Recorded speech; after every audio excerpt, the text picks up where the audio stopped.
बेटा पर पिछले साल जब तुम्हारे यहाँ से हम घर खाली कर रहे थे तब तो तुम्हारी मम्मी ने बताया था कि तुम कनाडा जाने वाले हो।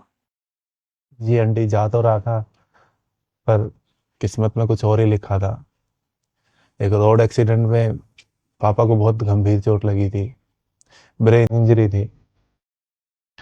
हमने अच्छे से अच्छे हॉस्पिटल में दिखाया, अच्छे से अच्छे डॉक्टर को दिखाया, पर हमें बचा नहीं पाए। ओहो, ये तो बहुत बुरा हुआ बेटा।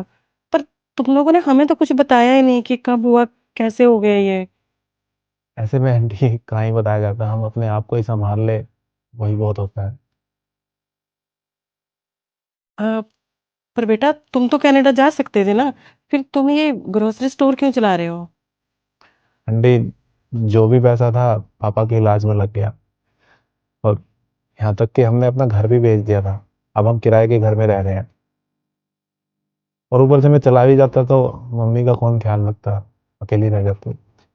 तो अब मेरे लिए यही कनाडा है और यही अच्छा काम है। हाँ बेटा, भगवान के आगे किसी की नहीं चलती। इंसान तो सिर्फ कोशिश कर सकता है।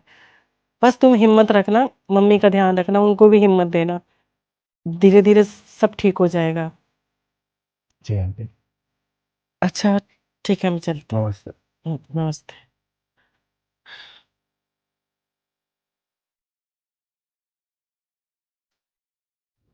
क्या हुआ? सब ठीक तो है ना? आज संजू मिला था दुकान पे। वो, आपको याद है हमारे पुराने मकान मालिक गोपाल जी का बेटा?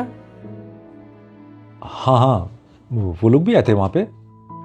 नहीं, सिर्फ संजू था। उसी दुकान पर काम कर रहा था। और उसने जो बताया ना, वो सुनकर मैं अंदर से बिल्कुल डर गई हूँ। ऐसा क्या बता दिया उसने? अरे, उसने बताया कि एक रोड एक्सीडेंट में ना उसके पापा का, मतलब ब्रेन हेमरेज या कुछ बता रहा था, वो हो गया था। और कितने हॉस्पिटल्स में ले गए उनको, लेकिन फिर भी वो बचे नहीं। और उनके चक्कर में उनका घर भी बिक गया। अब वो किराए पे रहते हैं। और उसको कनाडा पढ़ने जाना था, वो भी नहीं जा पाया, इसलिए अब वो ग्रोसरी स्टोर चलाता है। ये तो बहुत बुरा हुआ। सिर्फ संजू का ही नहीं बल्कि उसके परिवार का भी सपना था कि बाहर जाके पढ़ाई करे।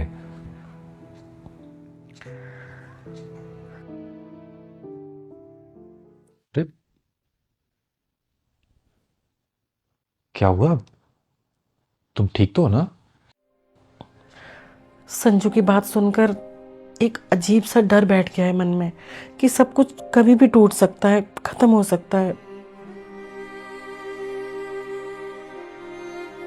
तुम्हारा डर मैं समझता हूं, लेकिन डरने से कुछ बदलने वाला नहीं है।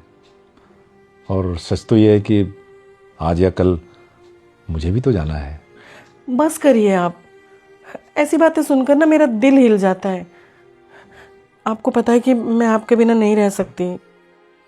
रह तो मैं भी तुम्हारे बिना नहीं सकता हूं, लेकिन तुम्हें एक बात को समझना होगा कि अगर मुझे कुछ हो भी गया ना, तो भी तुम्हें कोई प्रॉब्लम नहीं आएगी। मैंने टर्म इंश्योरेंस लिया हुआ है, जिससे अगर कभी कोई अनएक्सपेक्टेड सिचुएशन आ गई तो तुम दोनों फाइनेंशियली सिक्योर रहोगे। Term insurance? इतना महंगा प्लान क्यों लिया? अरे नहीं नहीं, ये महंगा नहीं होता।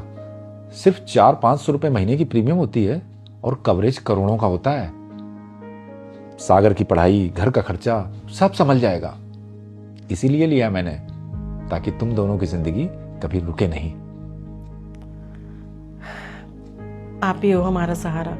बस आगे के लिए एक बात का प्रॉमिस कीजिए कि कभी भी ऐसे छोड़ के जाने वाली बात नहीं करेंगे। अच्छा भाई, नहीं करूंगा। जब आप टर्म प्लान चुनते हो तब आप accidental death, critical illness, income benefit या एक्सीडेंटल डिसेबिलिटी जैसे राइडर्स ऐड कर सकते हो। ये राइडर्स इमरजेंसी के वक्त आपके नॉमिनी को एक्स्ट्रा सपोर्ट देते हैं। अब सरकार ने भी टर्म इंश्योरेंस से पूरी जीएसटी हटा दी है। कुछ टर्म प्लान्स ऐसे होते हैं जहां अगर आप पॉलिसी टर्म तक सरवाइव करते हो तो पूरा प्रीमियम आपको वापस मिल जाता है। टर्म इंश्योरेंस आपके परिवार के फ्यूचर को सिक्योर करने के लिए होता है। ट्रस्टेड प्लान्स कंपेयर करो, और ऑनलाइन भी अच्छी सेविंग्स मिल जाती हैं। लिंक बायो में है। अपनी फैमिली को टर्म इंश्योरेंस से सिक्योर करो। Check the link now.